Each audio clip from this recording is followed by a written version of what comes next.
Karibu katika safari ya kipekee. Leo tunakuletea simulizi ya kisiwa cha Tumbatu, kisiwa kidogo kaskazini mwa Unguja, Zanzibar. Kisiwa cha Tumbatu ni chenye historia kubwa, utamaduni wa kipekee na maisha ya kuvutia. Msimulizi wako ni mimi Abdurrahman Sheha. Tumbatu ni kisiwa cha siri kilichojificha ndani ya bahari ya Hindi. Mandhari yake ya kuvutia na bahari safi yenye samaki wengi hufanya maisha ya wavuvi kuwa sehemu muhimu ya uchumi wa kisiwa. Historia ya Tumbatu ni ya karne nyingi.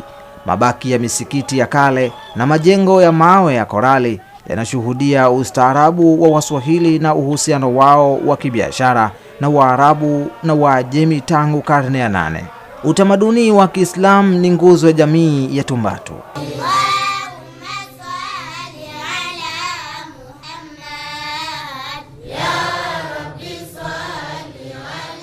Madrasa ni sehemu ya malezi ya watoto, wakifundishwa dini na maadili mema ili kukua katika utamaduni sahihi wa Kiislamu.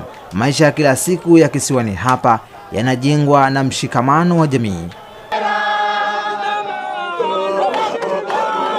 Wanawake wanajulikana kwa ustadi wao wa kutengeneza mikeka na bidhaa za mikono, huku wanaume wakihusiana zaidi na shughuli za baharini.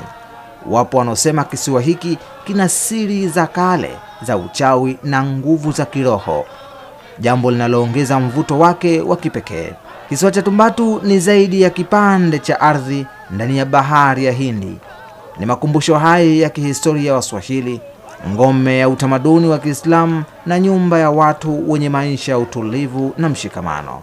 Karibu Tumbatu, kisiwa cha siri, historia na uzuri wa Zanzibar.